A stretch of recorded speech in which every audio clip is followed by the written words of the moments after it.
జెన్జీకి సంబంధించి ఆందోళన కలిగిస్తున్న అంశం కర్ణాటకలో 7,000కు పైగా విద్యార్థుల్లో పాజిటివ్ రావటం. ఇప్పుడు ఇది ప్రతి ఒక్కరిని కలవరపెడుతోంది. ఇక కర్ణాటక ఒకటేనా, ఏ రాష్ట్రంలో ఏ ప్రాంతంలో కూడా ఈ రకమైన టెస్టులు కొనసాగిస్తే పాజిటివ్ కేసులు ఏ స్థాయిలో బయటపడతాయి అనేటటువంటి ఒక పానిక్ కూడా నడుస్తోంది.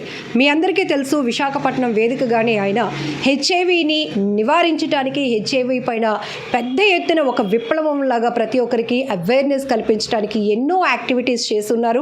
సో ఇప్పుడు హెచ్ఐవి వ్యాధి నివారణకు సంబంధించి ఎట్లాంటి ఒక అధ్యయనాలు కూడా కొనసాగించినటువంటి డాక్టర్ గారు కోటికుప్పల సూర్యారావు గారు, పద్మశ్రీ అవార్డు గ్రహీత మనతో పాటు ఉన్నారు. సార్, ఇప్పుడు చూస్తున్నాం కదా, ఈ హెచ్ఐవి దానికి బదులు మీరు ఆర్వీడి అని వాడమంటారు, ఎందుకంటే రెట్రోవైరల్ డిసీజ్. సో ఇది వాడదాం సార్ మన వరకు, ఎందుకంటే చూసే వాళ్ళు కూడా కొంత కంఫర్ట్ గా ఉంటారేమో. సార్, ఇప్పుడు కర్ణాటకలో పెద్ద ఎత్తున ఆడపిల్లలు అయితే ప్లస్ అని, మగవాళ్ళు అయితే మైనస్ అని వాడేవారు. ఎందుకు వాడేవారు మీకు తెలుసు కదా. సో ప్రజల్లో కొన్ని అపనమ్మకాలు ఉంటాయి. అది బయటపడాలంటే RVD is the best word. Retroviral disease అంటాం హెచ్ఐవిని. అయితే ఇది ఎలాంటి లక్షణాలు అని ప్రతి ఒక్కరికి ఉత్సాహమే తెలుసుకోవాలని, క్యూరియాసిటీ కూడా. ఎవరైనా సడన్గా బరువు తగ్గిపోతున్నా, 70 కేజీలు బరువు ఉన్న మనిషి 3 మాసాల్లో 50 కేజీలు అయిపోయి అనుకుందాం. ఆయనకి ఏ జబ్బులు, ఇతర జబ్బులు లేవు, డైటింగ్ చేయట్లేదు, ఎక్సర్సైజ్ ఏం చేయట్లేదు, మరి జ్వరం రాలేదు, జలుబు రాలేదు, బట్ బరువు తగ్గిపోతున్నాడు. అది ప్రధాన లక్షణం. అందుకే దీని మొదట్లో ఆఫ్రికాలో ఈ జబ్బు బయటపడినప్పుడు స్లిమ్ డిసీజ్ దీని పేరు, స్లిమ్ డిసీజ్. ఇంకా ఆఫ్రికాలో కొన్ని మూఢనమ్మకాలు ఉండేవి. దెయ్యం పడింది ఇతని మీద, దెయ్యం బరువు తగ్గిపోయాడు అని ప్రచారం జరుగుతూ ఉండేది. రెండోది తగ్గని విరోచనాలు. ఏ మందులు వాడినా మోషన్స్ తగ్గవు. రోజుకు 4, 5, 6, 7 అలా జరుగుతూనే ఉంటాయి మోషన్స్. తగ్గని విరోచనాలు. జ్వరం తగ్గదు. మీరు ఎన్ని రకాల పారాసిటమాల్ మందులు వాడండి, జ్వరం తగ్గదు, నెలల తరబడి తగ్గదు. లేడీస్లో అయితే పీరియడ్స్ చాలా ఇర్రెగ్యులర్గా రావడం, లేకపోతే ఆ పీరియడ్స్లోనేమో సివియర్ బ్లీడింగ్ అయిపోవడం, ఇటువంటి అంటే యుట్రస్ సంబంధమైనటువంటి సమస్యలు కూడా వాళ్ళు బయటపడతాయి. తర్వాత తగ్గని తలనొప్పి కొందరైతే గోడకి కొట్టుకుంటారు. మైగ్రేన్ అసలు చాలా తక్కువ. మీరు చెప్పిన హెచ్ఐవికి వచ్చిన తలనొప్పి 1000 వాట్స్ అనుకోండి, మైగ్రేన్ 2 వాట్స్. అదైందా? మైగ్రేన్ బుర్ర బాదుకున్నంత తలనొప్పి మైగ్రేన్ రావడం కష్టం, గోడ కొట్టుకునేది. బట్ దీనిలో గోడ కొట్టుకుంటారు తల. మా దగ్గరికి ఎంతోమంది తల చిట్లిపోయి వచ్చినటువంటి కేసులు నేను ట్రీట్ చేశాను. నేను వాంతులు అవ్వడం, అనుకోకుండా అన్కాన్షియస్ అయి పడిపోతారు భూమి మీద. చిన్న వయసులోనే కాలు చేయి పడిపోద్ది కొందరికి. పక్షవాతం 23 ఏళ్ళకి పక్షవాతం ఏంటనుకుంటాం మేము. వాళ్ళు రారు మా దగ్గరికి, వాళ్ళు ఎక్కడో పక్షవాతం కోసం వెళ్తారు. వాళ్ళు ఆ టెస్టులు చేయరు. హెచ్ఐవి మూలంగానే పక్షవాతం వచ్చింది వాడికి. అలాగే చిన్న వయసులోనే గుడ్డైపోతారండి. అంధత్వం. ముందు కళ్ళు బయర్లు కమ్ముతాయి. కొంతమందికి మసక్ కనిపిస్తుంది కళ్ళు. ఆ టైంలో జాగ్రత్త పడితే పర్వాలేదు. జాగ్రత్త పడరనుకోండి, పడకపోతే వాళ్ళకి డెఫినెట్గా శరీరంలో ఆర్వీడి రెట్రోవైరల్ డిసీజ్ ఉందని మేము భావిస్తాం. ఇది కాకుండా చర్మ వ్యాధులు ఘోరంగా వస్తాయి. వాళ్ళు గోక్కుంటూ ఈ అడ్వర్టైజ్మెంట్ ఉంటాయి కదా, ఏదో లోషన్ రాస్తుంటారు. అది ఎంతలోకి వెళ్ళిపోద్ది? ముందు పాదాలు, ఆ తర్వాతనేమో లెగ్స్, తొడలు, జననేంద్రియాలు, బ్రెస్ట్. లేడీస్కి అయితే ఎక్కడ చూసినా ఒకటే. మరికొందరికండి సెప్పి అంటాం, హెర్పీస్ అంటాం దాన్ని, సెప్పి. పల్లెటూరులో సెప్పి వస్తే మంత్రాలు వేయిస్తారు. చాలా అది వచ్చిందంటే తప్పకుండా హెచ్ఐవి టెస్ట్ చేయాలి వాళ్ళకి. సరే, హెర్పీస్ అంటాం దాన్ని, హెర్పీస్. కొందరికి ఏంటంటే తగ్గనటువంటి గురక, ఆయాసము, దగ్గు. మరికొందరిలో క్షయవ్యాధి, వంట లేని క్షయవ్యాధి. క్షయ వచ్చిందంటే దీనికి already we have to think. ఎందుకంటే టీబీ, ఆర్వీడి ఇప్పుడు హ్యాండ్ ఇన్ హ్యాండ్ వెళ్తున్నాయి భారతదేశంలో. ఇండైరెక్ట్గా 2.5 మిలియన్ మనకి హెచ్ఐవి పాజిటివ్ అన్నాం కదా, అందులో 40% టీబీ పాజిటివ్ ఉంటారు. ఇది కాకుండా ఎక్కువ మంది అంటే పర్టికులర్గా తల్లి తండ్రి ఇద్దరు హెచ్ఐవి పాజిటివ్ చనిపోయారు అనుకోండి, ఆ బిడ్డల్ని తప్పకుండా మనం గమనించాలి, వాచ్ చేయాలి. ఎందుకని 86 ప్రాంతంలో భారతదేశంలో ఈ వ్యాధి వచ్చింది. అంటే ఎన్నాళ్ళైంది ఇప్పటికి, దగ్గర 40 years అయిపోతుంది. అంటే ఉదాహరణకి 25 ఏళ్ళ అమ్మాయి మెచ్యూర్ కాలేదు, బరువు తగ్గిపోతుంది, లేదా 18 ఏళ్ళ అమ్మాయిలా లేదు, ఆవిడలో ఆ గ్లో లేదు, డెఫినెట్గా వాళ్ళ అమ్మ నాన్న హెచ్ఐవి పాజిటివ్ అన్నటువంటి విషయాన్ని హిస్టరీ తీసుకొని వీళ్ళని పరీక్ష చేసి వీళ్ళకి ట్రీట్మెంట్ ఇస్తే అందరిలాగే వాళ్ళు మామూలు అయిపోతారు. ఇప్పుడు ఎంత అధునాతన వైద్యం వచ్చిందంటే అండి, 3 మాసాలు కరెక్ట్గా మందులు వాడితే వాళ్ళు మళ్ళీ హెచ్ఐవి వేరే వరకు స్ప్రెడ్ చేయకుండా ఆపేవచ్చు మనం. కానీ ఇది ఉంది అని ఎవరికైనా తెలిస్తే మన మీద ఒక వివక్ష ఉంటుందేమో, అంతెందుకు కుటుంబం నుంచే మొదలవుతుందేమో. సరే, మీరు చెప్పిన ఈ లక్షణాల్లో ఏవి ఉన్నా కూడా వాళ్ళు ఎక్కడికి వెళ్ళి టెస్ట్ చేయించుకోవాలి సార్? అది ఎంత గోప్యంగా ఉంటుంది? అంత గోప్యమేనండి. అసలు మేము వైద్య రంగంలో ఎంబీబీఎస్ డిగ్రీ తీసుకున్నప్పుడు కూడా మా చేత ఓత్ తీసుకుంటుంది. ఆ ఓతుల అర్థం ఏంటంటే, నా దగ్గరకు వచ్చినటువంటి ఏ పేషెంట్కి కూడా నేను తన విషయాల్ని తన పెర్మిషన్ లేకుండా తన కుటుంబ సభ్యులు కూడా నేను చెప్పను అని మేము ఓత్ తీసుకోవాలి. హిపోక్రటిక్ ఓత్ అంటారు దాన్ని. ఇప్పుడు అది సరిగా వాడడం లేదు. రెండోది ఎథిక్స్ ఉన్నాయండి మాకు కొంచెం వైద్య రంగంలో, ఎథిక్స్ అంటారు దాన్ని. అన్ఫార్చునేట్లీ ఎథిక్స్ అనే సబ్జెక్టు మన దేశంలో ఈ ఎంబీబీఎస్ చదువుకున్న విద్యార్థుల యొక్క టెక్స్ట్ బుక్లో సిలబస్ లేదు. ఉదాహరణకి మీరు నా దగ్గరకు వచ్చారనుకుందాం జ్వరం చూపించుకోవడానికి, మీ పెర్మిషన్ లేకుండా మీ చెయ్యి ముట్టడానికి కూడా నాకు వీలు లేదు. ఎథిక్స్ అంటే అర్థం అది. నేను అడగాల, మేడం మీ పల్స్ నేను చూడొచ్చా, ముట్టుకోవచ్చా మిమ్మల్ని అని అడిగి మీరు అంగీకారం తెలియపరిస్తేనే నేను మిమ్మల్ని ముట్టుకోవాలి. అంత మాకు గోప్యంగా మేము, అలాగే వ్యాధుల గురించి కూడా అనేక సార్లు మమ్మల్ని మోసం చేయడానికి ఆ బంధువులని పేరు చెప్పి మా దగ్గరకు వస్తారు. వచ్చి పలానా ఎక్స్ అనే పర్సన్ మీ దగ్గరికి వచ్చారు కదా, ఆవిడకి ఏంటి బాగుందని అడుగుతారు. అంటే ముందు యాజ్ ఒరిజినల్గా అయితే మేము ఏమండి వారిని తీసుకురండి చెప్తా ఉంటాం. మా సొంత మా సిస్టర్ అండి, ఎందుకు తీసుకురావాలంటారు. కరెక్టేనండి, అయినా తీసుకురావాలంటాం. వినరు సరికదా, మా మీద దాడి చేస్తారు కూడా. నా జీవితంలో అనేక సార్లు అటువంటి వ్యక్తులు వచ్చి మీరు ఎందుకు మాకు చెప్పట్లేదు, మాకు వాళ్ళ గురించి మా మీద దాడి చేసిన సంఘటనలు కూడా మాకు ఉన్నాయి. ఎందుకు ఈ మాట చెప్పాను మీకంటే, గోప్య విషయంలో మేము చాలా కేర్ తీసుకుంటాం, ఎవరికీ బయట చెప్పము. ప్రభుత్వం ఈ రోజున ఏఆర్టీ కేంద్రాలు స్టార్ట్ చేసింది, వీసీటీసీ కేంద్రాలు స్టార్ట్ చేసింది. ప్రతి ప్రభుత్వ ఆసుపత్రుల్లో కూడా ఒక వీసీటీసీ కేంద్రం ఉంది, అక్కడికి వెళ్ళి పరీక్షించుకోవచ్చు. లేదు, ఆఫ్టర్ ఆల్ హెచ్ఐవి టెస్ట్ అంటే ఎంత ఖర్చు అవుద్ది? 500 రూపాయలు ఖర్చు అవుద్ది. ఆ మాత్రం దానికి ఏముంది, మేము ప్రైవేట్ డాక్టర్ దగ్గరికి వెళ్ళి చేయించుకుంటున్నా, మీరు ప్రైవేట్ డాక్టర్ దగ్గర పరీక్ష చేయించుకోవచ్చు. సెల్ఫ్ టెస్ట్ చేసుకోవడానికి ఏమైనా కిట్స్ లాంటివి ఉన్నాయి సార్? ఉన్నాయి చాలా కిట్స్ ఉన్నాయి. మన దేశంలో బాగా ప్రచారంలో రాలేదు, బట్ యూరోప్లో అయితే ఎవరి కాళ్ళు కిట్స్లో టెస్ట్ చేసుకుంటారు. ప్రెగ్నెన్సీ టెస్ట్ ఎలాగైతే ఇప్పుడు చేసుకుంటున్నారో అలా చేసుకుంటారు. కానీ మాకు ప్రపంచ ఆరోగ్య సంస్థ మొదట్లో కొన్ని సూచనలు చేసింది. హెచ్ఐవిని తెలియగానే ఆత్మహత్యలు పెరిగిపోయినటువంటి రోజులు అవి. ఇప్పుడు తగ్గాయి కానండి. తెలియగానే రైలు బండి కింద బుర్ర పెట్టడం,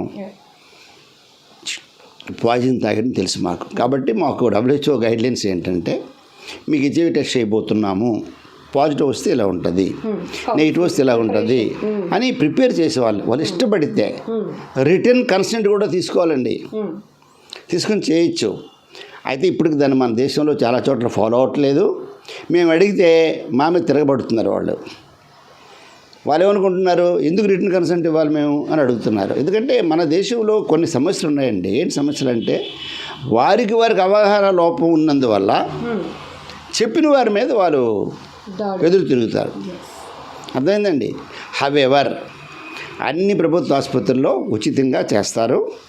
మరి నేను ఇప్పుడు 3.5 దశాబ్దాలుగా అసలు మొట్టమొదటిసారిగా హెచ్ఐవి ప్రపంచంలోనికి వచ్చిన రోజు నాడే 82-83 ప్రాంతంలోనే 87లో లండన్లో వెళ్ళాను. లండన్లో హెచ్ఐవి మీద ట్రైనింగ్ అయ్యి ఆ తర్వాత ప్రపంచవ్యాప్తంగా ఏ దేశంలో ఎక్కడ ఏ సమస్య వచ్చినప్పుడు కూడా హెచ్ఐవి గురించి ఈవేళ కూడా నేను ట్రీట్మెంటు పరిశోధనలో వర్క్ చేస్తూనే ఉన్నాను. కాబట్టి రెండోది వాలంటీర్గా చేస్తున్నాము. డబ్బు గురించి ధనం గురించి కాదండి. మా హాస్పిటల్కి ఎవరైనా వచ్చి మాకు డబ్బు లేదంటే మేము ఫ్రీగా ట్రీట్మెంట్ ఇస్తాం, మీకు కూడా తెలుస్తుంది. కాబట్టి మాలాంటి వాళ్ళు కూడా ఇంకా సమాజంలో కొందరు ఈ కార్యక్రమాలు చేస్తూ ఉన్నారు. సార్ ఇప్పుడు కర్ణాటకలో పాజిటివ్స్ బయట పడ్డాయి కాబట్టి అంతా చర్చ అక్కడ కొనసాగుతోంది. కానీ ఈ ఆర్వీడీ మీద మీరు ఎన్నో అధ్యయనాలు చేస్తున్నారు కాబట్టి మీకు ఏ ప్రాంతంలో వీటి ఎఫెక్ట్ ఎక్కువగా ఉంటుందో కూడా మీరు వాళ్ళ లైఫ్ స్టైల్ బట్టి కొంత చెప్పగలుగుతారు. తెలుస్తుందండి. ఇప్పుడు ఎక్కడెక్కడ చేయాల్సింది 90% ఏంటంటే ఎక్కడెక్కడైతే గే కమ్యూనిటీ ఎక్కువగా ఉంటారో, ప్రపంచంలో మొట్టమొదటి కేసులు కూడా గే కమ్యూనిటీలోనే లాస్ ఏంజల్స్లో బయటపడ్డాయి, 4 స్వలింగ కాముకుల్లో. ఆ తర్వాత న్యూయార్క్లో 6 స్వలింగ కాముకుల్లో 1981లో బయటపడింది. కాబట్టి స్వలింగ కాముకులు మన దేశంలో కూడా ఇప్పుడు ఎక్కువైపోయారండి. మా హాస్పిటల్కి అట్లీస్ట్ వారానికి 3-4 సార్లు ఎవరో వస్తూనే ఉంటారు స్వలింగ కాముకులు. సార్ మన ఇండియాలో ఏ ప్లేసెస్ ఇమ్మీడియట్గా ఈ టెస్ట్ చేయాలి అంటే? ప్లేసెస్ అంటే నేను ఎప్పుడు కూడా మనకేంటంటే వీళ్ళు ఎఫ్లుయెంట్ ఫ్యామిలీ కాబట్టి వీళ్ళకి వ్యాధి రాదని, అలా చెప్పలేము. ఇలాగా వీళ్ళు స్లమ్స్లో ఉన్నారు వస్తుందని చెప్పడానికి వీరలేదు. కానీ నోటిఫైడ్ రెడ్ లైట్ ఏరియాస్లో చేయాలి. నోటిఫైడ్ అన్నాను నేను, గుర్తుపెట్టుకోండి. ఈ మధ్య నోటిఫైడ్ లేవండి. వాళ్ళ ఫ్యామిలీలో దూరిపోయి ఫ్యామిలీ ద్వారానే రెడ్ లైట్ ప్రాంతంగా మార్చేసి చాలాసార్లు పేపర్లు చూసి చెప్తున్నాను నేను. మూలవానిపాలెంలో పలానా ఇంట్లో 6 విటులు దొరికారని. 6 విట్లు ఒక ఎందుకు ఉంటారండి? Unless it is a centre for enjoyment. కాబట్టి అలాగే నేను కామెంట్ చేయకూడదు, ఎందుకంటే మన దేశంలోని పరిస్థితులు బట్టి చెబుతున్నాను నేను. మసాజ్ సెంటర్స్ అంటారు, అక్కడ ఏం జరుగుతుందో భగవంతుడికి తెలుసు. ఏమండి, నా విషయం ఏంటంటే, నేను చెప్పడం ఏంటంటే, నా రూల్ అయితే ఒకప్పుడు మలేరియా ఉందా లేదా అని చెప్పేసి ప్రతి ఇంటికి వెళ్ళి గోడ మీద పేరు రాసి బోర్డు రాసేసేవారు. ప్రతి ఇంటికి వెళ్ళి, ఏమండి మీ ఇంట్లో ఎవరికైనా జ్వరం తగ్గట్లేదా, మీ ఇంట్లో ఎవరికైనా తగ్గని దగ్గుందా, ఎవరైనా బరువు కోల్పోతున్నారా, ఎవరికైనా పీరియడ్స్లో వస్తున్నటువంటి ఓవర్ బ్లీడింగ్ ప్రాబ్లమ్స్ ఉంటున్నాయా, తగ్గని చర్మ వ్యాధులు ఉన్నాయా, టీబీ ఉందా, తగ్గని జలుబు కూడానండి, జలుబు తలనొప్పి సైనసైటిస్ అంటాం మనం, అది కూడా తగ్గకపోతే హెచ్ఐవి ఉందేమో అని అనుమానం పెట్టి టెస్ట్ చేయించుకోవాలి. శరీరంలో ఇవి ఒక క్వశ్చనర్ పట్టుకొని నేను తయారు చేసిన క్వశ్చనర్. మేము ఆల్రెడీ ఒక ట్రైబల్ ఏరియాలో ఒక న్యూస్ పేపర్ సహాయంతో చేసాం కొంతకాలం క్రితం. ఇంటింటికి వెళ్ళి అది కాలమ్స్ అని నింపేసేసి ఆ కాలమ్స్లో ఇన్ని కాలమ్స్ మనకి ప్లస్ వచ్చాయి, వాళ్ళకి టెస్ట్ చేసేవచ్చు మనం. అలాగా మాస్ ఎగ్జామినేషన్ చేయాలండి. డిస్క్రిమినేషన్ తగదు. వీరికి రాదు, వీరికి వస్తుంది, ఐ డోంట్ లైక్ ఇట్. ఈయనేమో మహారాజు గారి కొడుకు కాబట్టి నీకు రాదు, ఈయనేమో పెద్ద కూలి కొడుకు కాబట్టి వస్తుందంటే నేను ఊరుకోను నేను. సో ఎక్కడెక్కడైతే అసమానతలు వైద్య రంగంలో రాజ్యం వెళ్తున్నాయో అక్కడ వ్యాధులు కూడా రాజ్యం వెళ్తాయి. కాబట్టి అసమానతలు లేకుండా, వివక్ష లేకుండా ప్రతి ఒక్కరిని పరీక్ష చేస్తే ఈ పర్టికులర్ సెట్ అని లేదండి. గవర్నమెంట్ ఎన్నో మాస్ మీకు ఓటు ఉందా లేదని ఇంటింటికి వచ్చి ఈ మధ్య చేశారా సర్ర? మరి అలాగే ఆర్వీడీ చేయొచ్చు కదా, తప్పే ఉంది? తప్పలేదు. దానివల్ల ఏమవుద్ది, మనకి ఆరోగ్యం సమాజాన్ని మనం సృష్టించుకోవచ్చు. Thank you. ఒక్కటి మాత్రం సమాజానికి చెప్పాల్సింది ఏంటంటే, ఒకప్పుడు హెచ్ఐవి అంటే మరణం, ఇప్పుడు హెచ్ఐవి అంటే మేనేజబుల్, ట్రీటబుల్, క్యూరబుల్ డిసీజ్. తగ్గే మందులు వచ్చాయి, తగ్గించే మందులు వచ్చాయి, నెగిటివ్ చేసే మందులు వచ్చాయి. కాబట్టి దాచుకోవద్దు. అలాగే లక్షల్లో ఖర్చు అవ్వదు, ఏదో 2,000, 3,000, 5,000 ఖర్చు అవుతుంది ప్రైవేట్ డాక్టర్ దగ్గర అయితే. గవర్నమెంట్ డాక్టర్ దగ్గర అయితే, అంటే ప్రభుత్వ ఆసుపత్రులు అయితే మీకు ఫ్రీ ట్రీట్మెంట్ ఇస్తున్నారు. కానీ ప్రభుత్వ ఆసుపత్రుల్లో ఒక లోపం అని చెప్పను నేను, ఎనామలీ ఒకటి. ఏంటి ఎనామలీ అంటే, హెచ్ఐవికి మాత్రమే వైద్యం చేస్తున్నారు అక్కడ వాళ్ళు. అలా ఉండకూడదు. హెచ్ఐవి తాలూకా కాంప్లికేషన్స్ వస్తాయి ప్రతి వారికి కూడా. ప్రమాదం చెప్పాను మీకు, కొందరికి హార్ట్ అటాక్ రావచ్చు, కొందరికి పక్షవాతం రావచ్చు, కొందరికి కళ్ళు గుడ్డు అయిపోవచ్చు, కొందరు నాలుక మీద తెల్లని పోత వచ్చేసి ఓరల్ క్యాండిడేట్స్ అంటాము. ఏమీ మింగలేడు, అన్నం తినలేడు, ఎదురుగుండా భోజనం ఉంటుంది, ఆకలి ఉండదు, ఈ గొంతుకంతా కూడా పూడుకుపోద్ది, కప్పుడైపోద్ది, నీళ్ళు కూడా తాగలేడు. అటువంటి కాంప్లికేషన్స్ కొందరికి ఉంటాయి. హెచ్ఐవితో పాటు హెచ్ఐవి రిలేటెడ్ వ్యాధులన్నింటినీ కూడా వైద్యం చేసినప్పుడు మాత్రమే కాంప్రహెన్సివ్గా మనం చేయొచ్చు. కానీ ప్రభుత్వ ఆసుపత్రులు ఏఆర్టీ కేంద్రాలు పెడుతున్నారు. కానీ ఏఆర్టీ కేంద్రాలు ఏదైనా కాంప్లికేషన్ వస్తే వాళ్ళని మీరు ఎక్స్ హాస్పిటల్కి వెళ్ళిపోండి, ఒకవేళ బ్రెయిన్ ట్యూమరు వై హాస్పిటల్కి వెళ్ళిపోండి అని చెప్తున్నారు తప్ప కేజీహెచ్లోనే ఈ విభాగం ఉంది, అక్కడికి వెళ్ళండి అని ఎవరైనా ఒకరు గైడ్ చేస్తే సమస్య మనకు బాగా తక్కువ అవుతుంది. కాబట్టి అది మోస్ట్ ఇంపార్టెంట్. రెండోది, నేను 3 దశాబ్దాలకు గోల పెడుతున్నాను. ఈరోజు కూడా మీ ముందు కూడా నా వాయిస్, ఎందుకంటే వాయిస్లెస్ పీపుల్ మా హెచ్ఐవి పాజిటివ్ వాళ్ళు బయటకు వచ్చి అందరిలాగా యుద్ధాలు చేయలేరు. కాబట్టి వాళ్ళ తరఫున నా కోరిక ఏంటంటే హెచ్ఐవిని ఆరోగ్యశ్రీలో పెట్టండి, ఇన్సూరెన్స్ ఇవ్వండి వాళ్ళకి. ఎప్పుడైతే మీరు ఆరోగ్యశ్రీలో పెట్టారో పాజిటివ్ అయిన తర్వాత పక్షవాతం వచ్చింది అనుకోండి, ట్రీట్మెంట్ జరుగుతుంది. హెచ్ఐవి పాజిటివ్కి హార్ట్ అటాక్ వచ్చింది, వైద్యం జరుగుతుంది వాడికి. హెచ్ఐవి పాజిటివ్ పిల్లలు లేరు ఆవిడకి, ఇప్పుడు మీరు ఐవీఎఫ్ కేంద్రాలకు కూడా ఫ్రీగా ఇస్తామంటున్నారు, వైద్యం జరుగుతుంది వాళ్ళకి. కాబట్టి మరొక పేరు పెట్టి పెట్టండి, వాళ్ళని ఆదుకోండి. నేను చాలాసార్లు అంటాను, కిడ్నీ జబ్బు ఉన్నోడికి మీరు ఫ్రీ ట్రీట్మెంట్ ఇస్తున్నారు, గుండె జబ్బు ఉంటే ఫ్రీ ట్రీట్మెంట్ ఇస్తున్నారు. గుండె జబ్బు ఉన్నోడు 3 సార్లు పుట్టాడా? కిడ్నీ జబ్బు ఉన్నాడు 6 సార్లు పుట్టాడా? హెచ్ఐవి జబ్బు ఉన్నాడు వారితో పాటు సమానంగా వానికి హక్కులు లేవా? Health right is a constitutional right. రాజ్యాంగంలో గుడ్ హెల్త్ అనేటటువంటి దాన్ని, ప్రొటెక్షన్ ఆఫ్ హెల్త్ అనేటటువంటి దాన్ని 20 నుంచి 23 ఆర్టికల్స్ మధ్యలో పొందుపరిచారు. సో రైట్ టు హెల్త్ అనేటటువంటిది మోస్ట్ ఇంపార్టెంట్ ఇష్యూ అది. కాబట్టి వాళ్ళకి హెల్త్ అందరూ చూడండి. వాళ్ళు ఎందుకు పాపం బయటకు రావట్లేదు, ఈ వివక్షలు బయట రావట్లేదు. వారికే మీరు ఒక స్పెషల్గా హాస్పిటల్ పెట్టి, టీబీ హాస్పిటల్ లేకపోతే కరోనా హాస్పిటల్ అని పేరు పెట్టినట్టుగా ఆర్వీడీ హాస్పిటల్ అని పేరు పెట్టండి. పెట్టి వాళ్ళకి అన్నీ చూడండి. మీరు పౌష్టికాహారం ఇవ్వాలి, టెన్షన్ లేకుండా చూడాలి వాళ్ళకి. పాపం వాళ్ళకి నిత్యం ఆందోళన, ఎక్కడ తెలిసిపోతుందో బయటకని ఆందోళనలో జబ్బులు వచ్చేస్తాయి వాళ్ళకి. Stress it self is a silent killer. Stress is a silent killer. ఇవన్నీ ఉంటాయి. కాబట్టి కాంప్రహెన్సివ్గా ఆలోచించండి. ఏదో ఈ పలానా మేము వైద్యం ట్రీట్మెంట్ టెస్ట్ చేసాము ఫ్రీగా, అక్కడితో మా పని అయిపోయిందంటే ఉపయోగం లేదు. పర్మనెంట్ సిస్టమ్ కాదు, తెలుసు కదా మీకు. అలా ఉండకూడదు. వైద్యం అనేది కాంప్రహెన్సివ్గా ఉండాలి. ఆ కోణంలో ప్రభుత్వాన్ని నేను అభ్యర్థిస్తున్నాను. Thank you.